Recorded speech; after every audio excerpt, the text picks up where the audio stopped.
Federasi Sepak Bola Italia FIGC telah menjatuhkan sanksi larangan bermain selama 7 bulan kepada gelandang Juventus Niccolò Fagioli atas keterlibatannya dengan judi ilegal.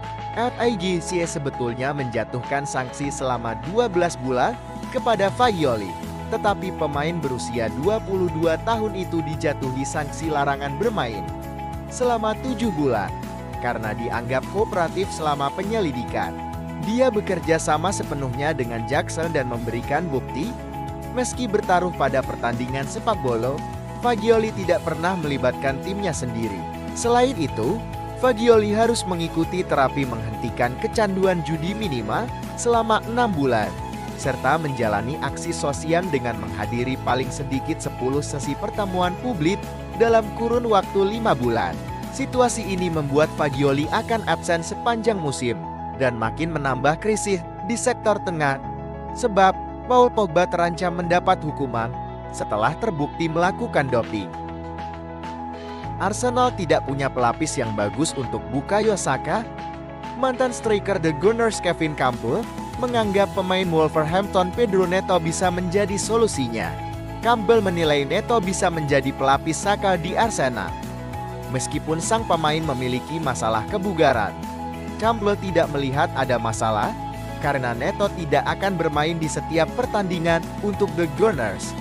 Musim tahun 2023-24 ini menjadi musim kebangkitan Pedro Neto. Bebas dari cedera, dia sanggup tampil dengan apik di lini serang Wolves. Winger timnas Portugal itu sudah memainkan 8 pertandingan di Premier League. Dia berhasil menyumbang 1 gol dan 5 assist untuk timnya. Ternyata tidak hanya publik yang terkejut saat Manchester United memanggil kembali Jonny Evans di musim 2023-24. Pemain berusia 35 tahun itu pun juga kaget. Berawal dari waktu yang singkat, bek veteran ini justru bisa memukau Erik ten Hag.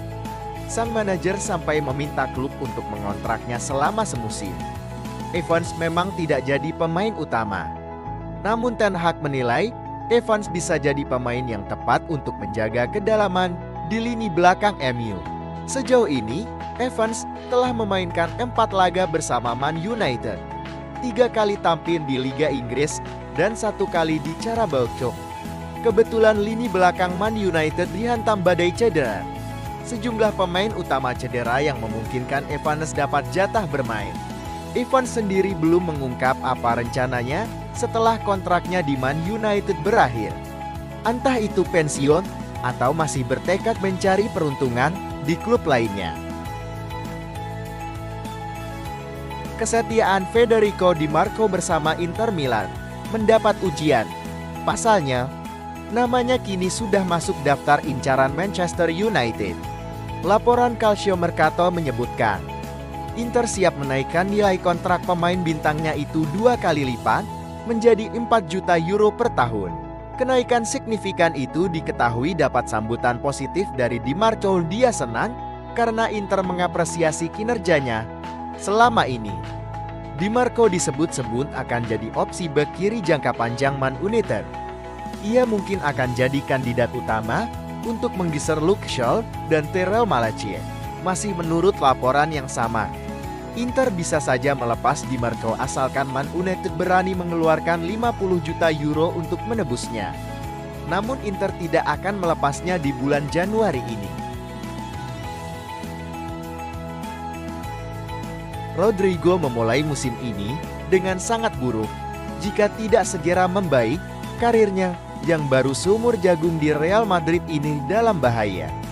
Dari 11 laga yang sudah dimainkannya di musim ini, Rodrigo kehilangan ketajamannya. Ia baru mencetak 1 gol dan 1 assist. Ketajaman Rodrigo yang hilang ini bisa jadi karena satu faktor, yaitu bermain di posisi baru. Rodrigo aslinya merupakan pemain sayap yang cenderung bermain di sisi kanan. Selama Madrid menggunakan formasi dasar 4-3-3. Namun di musim ini, Madrid beralih menggunakan formasi dasar 4-4-2 berlian. Rodrigo jadi lebih sering bermain di posisi penyerang. Madrid sama sekali tidak keberatan melepas pemain mudanya tersebut.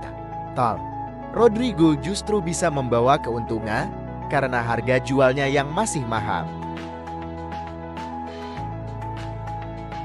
Son Heung-min tampil penuh selama 90 menit dan mencetak gol dalam kemenangan 6-0 atas Vietnam di Suwon, Korea. Staf medis Korea Selatan mengungkapkan bahwa Son mengalami cedera pangkal paha saat bergabung dengan timnas Korea pekan lalu. Son tetap dibiarkan berada di lapangan selama sisa pertandingan oleh pelatih kepala Korea Selatan, Jurgen Klinsmann, yang bersikeras bahwa sang penyerang tidak mengalami cedera yang parah, terlepas dari awal musim yang gemilang. Son telah berurusan dengan cedera pangkal paha selama beberapa waktu. Anye Postecoglou mengungkapkan bahwa betapa sulitnya bagi Tottenham untuk membuat Son selalu tampil setiap akhir pekan. Sementara, berbicara tentang keputusannya untuk mempertahankan Son di lapangan, Klinsmann mengatakan cedera ototnya tidak kambuh lagi dan tidak ada masalah saat diperiksa oleh tim medis pada menit ke-60. Son sekarang akan kembali ke London menjelang pertandingan Premier League Spurs melawan Fulham pada Selasa dini hari waktu Indonesia bagian Barat.